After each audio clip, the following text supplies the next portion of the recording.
这个频道做过一期节目，标题叫《公共食堂为什么会直接导致3000万人的死亡》，有12万人看过。评论区里有一条留言，100个人点了赞。留言说，导致大饥荒的是大跃进，不是大食堂。这条留言是对的。本期节目要把因果重新捋一遍，顺带说清一件事：为什么这条因果链在讲述中会被讲反？先看原来那期的线索，他从共产主义理想中消灭家庭这一条讲起。家庭是私有财产最基本的社会单位，而吃饭是家庭最核心的功能，把饭桌收走，家庭就散了，所以要办公共食堂。到1958年底，全国办起340多万个食堂，90%的农村人口在里面吃饭，家家户户的铁锅被砸掉，送进土高炉。然后饥荒来了。这条线索里的每一件事都发生过，问题出在最后那个然后。2件先后发生的事被讲成了一件导致另一件。在讲真正的因果链之前，得先交代一个前提，否则后面的事说不通。为什么一份虚假的报表能够变成从农民手里拿走的真实粮食？这个前提是统购统销。1953年起，粮食的收购与销售由国家垄断，农民不得自行出售余粮，必须按国家定的价格和数量交售。这套制度设立时的用意是保证城市供应和工业化所需的积累，代价由农村承担，农民要按低于生产成本的价格把粮食交给国家。1954年遇上水灾减产，国家反而多征了178亿斤，各地随之出现粮荒，也出现了农民宰杀耕牛、砍伐林木这一类的抵制。刘少奇在后来的讲话中承认过这中间的矛盾，国家需要的粮食数量和农民愿意交售的数量本来就是对不上的，而且矛盾相当尖锐。有了这套制度，征购不需要说服任何人，产量数字一旦上报，征购指标就是算出来的，不是谈出来的。所以下面第一个环节表面上只是吹牛，实际上是在给本乡本土开一张催命的账单。真正的因果链有4个环节。第一个环节是虚报。1958年夏收之后，各地干部响应大跃进的号召，开始层层加码上报粮食产量。6月8日，人民日报报道河南遂平县卫星农业社小麦亩产2105斤。6月16日，同样是遂平，亩产报道3530斤。到7月，西平县城关镇报出小麦亩产7320斤。8月13日，人民日报头版刊出湖北麻城县早稻亩产36956斤，配发的照片上几个孩子站在稻穗上，稻穗底下垫着木板。中国科学院院长郭沫若为此写诗祝贺，钱学森则在中国青年报撰文，从太阳能利用率推算粮食亩产可以达到4万斤以上。层层上报的过程中，各级干部心里都清楚这些数字是假的。第二个环节是按假数字征购，这是整条链条的要害。虚报如果只停留在报表上，不过是一场荒唐的作文比赛，但粮食是要按产量比例征购的。产量报了2000斤，就得按2000斤交公粮，而地里实际只长出400斤。1957年，全国粮食征购量占实际产量的20%多，1959年这个比例升到接近40%。而这一年的实际产量比上一年还低了大约15%。2个方向相反的数字碰在一起，就是饥荒的算式。第3个环节是用口粮填缺口。为了不让上报的数字被戳穿，基层只能把农民留作口粮的那部分也征走，有的地方连来年的种子粮都交了上去。而铁锅在几个月前已经砸掉炼钢，农民家里既无存粮，也无炊具。这个环节有一个专门的名目，叫反瞒产私分。既然账面上的粮食收不上来，官方的解释就不能是产量报高了，只能是农民把粮食藏了起来。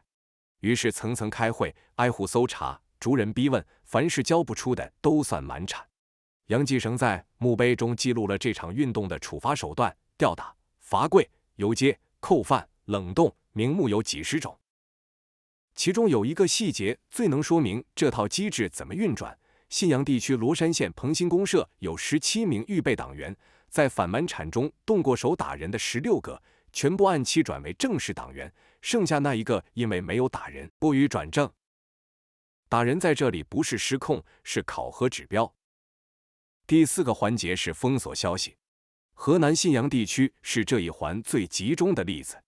1959年秋收后，信阳地区实际产量大幅下降，而上报的产量与征购任务照旧，当地粮库中尚有存粮，却按规定不得动用。1959年冬到1960年春，信阳所辖各县陆续出现大量饿死人的情况，地方当局设卡拦阻外出逃荒的农民，扣押反映情况的信件。这一情况传到中央，已经是1960年下半年。事后清查中，信阳地区的非正常死亡人数以100万计。信阳那个虚假的产量数字是怎么定下来的？有完整的记载。1959年，信阳地区的实际产量大约在30亿到40亿斤，这是当时的专员张树藩的判断。而地委9名常委里有8名主张报72亿斤，理由是上一年报了56亿。今年只多不少。8月底9月初，河南省委开会传达庐山会议精神，张树藩带着县委书记们去了，报的是30亿到40亿。省委不满意，当场问地委书记陆宪文：“你们信阳是怎么搞的？”陆宪文回去后，又把去省里开会的县委书记召集起来重报，书记们低头不说话。有人反问了一句：“在家里不是已经报过了吗？”最后还是按省委的意思报了上去。这一幕发生在庐山会议之后1个多月，彭德怀刚被定性，反右倾运动正在铺开，那间会议室里的每个人都知道说真话的下场是什么。清查的结果也有据可查。河南省委书记处书记杨卫平在1960年10月的关于信阳事件的报告中写明，光山、黄川2个县被打死的有2104人，仅黄川一县被打残的就有254人。这里面不只有农民，也有不肯照办的基层干部。那条留言里有一句话概括得很准：各县官员都想着，即便要暴雷，也不能先暴在自己的1亩3分地。县这么想，是这么想，省还是这么想，一层一层往上，没有人愿意做第一个说出实情的人。在这4个环节里，公共食堂处于什么位置？它不在链条的起点，但也不是旁观者，它在2处起了实际作用。第一处是加速消耗。1958年秋天，按上报的数字，全国粮食大丰收。既然粮食多得吃不完，河南、河北、山东等地的公共食堂在当年秋冬放开供应，提出放开肚皮吃饭，不少地方3个月里吃掉了原本计划半年的口粮，而真实产量本来就远低于上报数字。第二处更为关键，公共食堂把吃饭这件事变成了一件可以被拿走的事。农户自家有铁锅，缸里有存粮的时候，一个人饿不饿取决于他自家的收成。铁锅砸掉，存粮交清，全家只能到食堂打饭之后，一个人能不能吃上饭，就成了掌勺人和生产队干部手里的权利。在后来的清查记录中，以不给打饭作为惩罚手段的做法，在多个省份都有记载。所以准确的说法是，大跃进与高征购是这场饥荒的原因，公共食堂是把灾难放大并使人无处可逃的那个装置，它是放大器，不是发动机。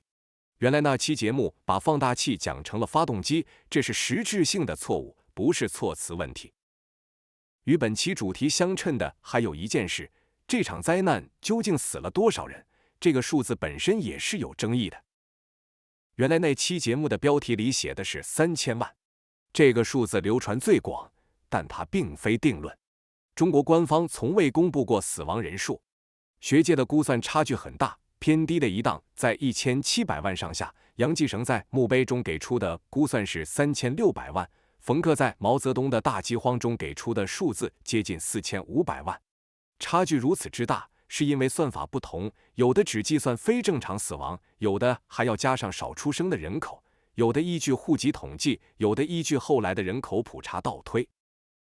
而这些计算的基础数据，恰恰是那几年各级政府上报的数字。也就是说，在讨论这场灾难死了多少人的时候，使用的仍然是那一套报表。本期节目不为这几个数字做裁判，只说明一点，那期节目在标题里采用3000万这个流传最广的数字，而未加说明，同样是一种省事的做法。接下来说几句公道话，否则这笔账算得不完整。第一，那3年确实存在自然灾害。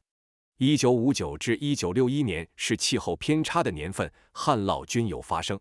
但研究者做过横向比对，那几年的灾情在20世纪的中国不属于最重的一档，同等量级的旱涝在其他年份并未造成同样规模的死亡。自然灾害是背景，不是主因。第二，关于苏联逼债，这个说法流传最广，而它的方向恰好是反的。中苏关系在那几年确实急剧恶化，中国也确实在还债。周恩来后来在报告中说，困难时期向苏联偿还了13亿8900万新卢布，过去的外债几乎全部还清。但从后来公开的材料看，苏联当时并没有逼债，是毛泽东主动提出要提前还清，理由是要争这一口气。他问过周恩来还清需要多少年，周恩来说按正常年景大约10年，毛泽东认为太慢。也就是说，那几年勒紧裤腰带还掉的债，不是被人逼着还的，是抢着还的。这一条不构成开脱，他加重了责任。第三，这套机制在最初运转的时候，相当一部分人是真诚相信的，相信亩产可以翻番，相信共产主义为期不远。虚报最初也并非全是有意欺骗，其中掺着真实的狂热。不承认这一点，就无法解释他为什么能在半年之内扑遍全国。而且确实出现过刹车的机会。1958年11月的第一次郑州会议，1959年2、3月间的第二次郑州会议，毛泽东本人批评了刮共产风，批评了高指标，要求把核算单位下放，承认队与队之间的贫富差别。那几个月里，压力是往下减的。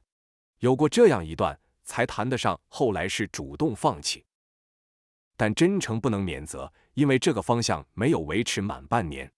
1959年7月的庐山会议之后，情况的性质发生了变化。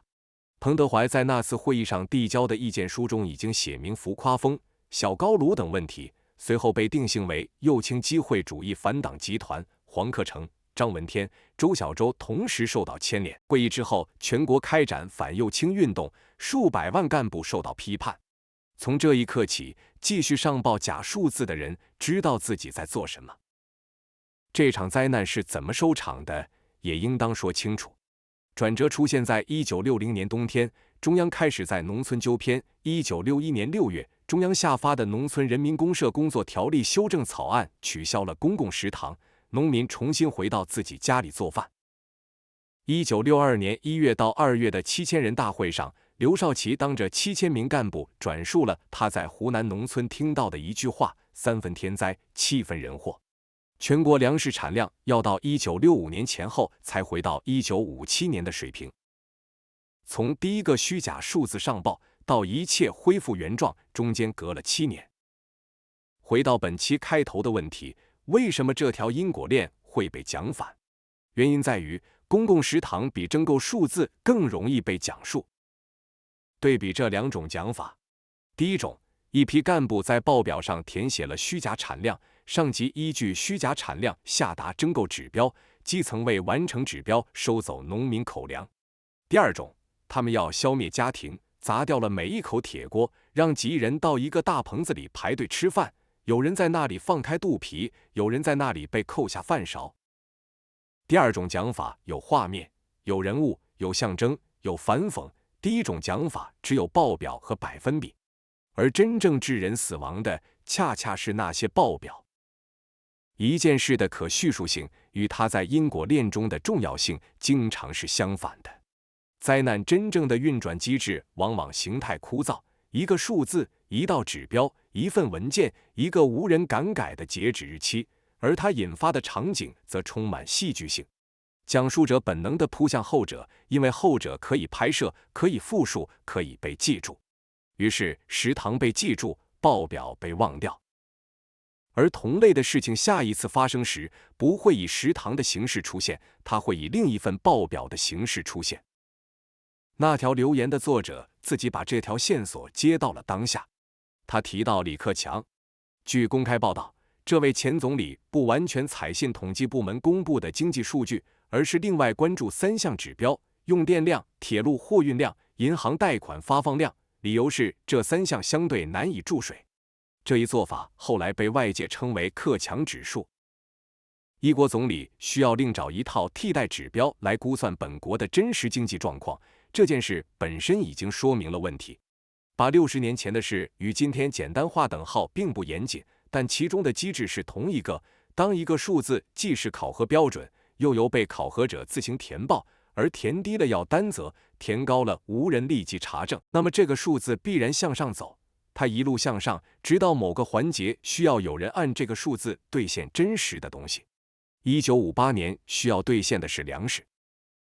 最后回到那条留言，原来那期节目把这场灾难理解为一场关于理想的灾难，一批人试图消灭家庭，建成大同世界，结果办砸了。重新捋过这4个环节之后，更准确的理解是，那是一场关于问责的灾难。谎报没有代价，戳穿有代价，于是每一个理性的人都选择继续谎报，直到再也兜不住。理想为这套机制提供了词汇，而真正使它运转起来的是没有人需要为一个虚假的数字负责。评论区里还有大量补充与纠正，其中不少来自亲历者。这些留言正在逐条查核，能够证实的会在后续节目中呈现。指出错误的那位观众以及此前所有指出过错误的观众，这期节目算是一个答复。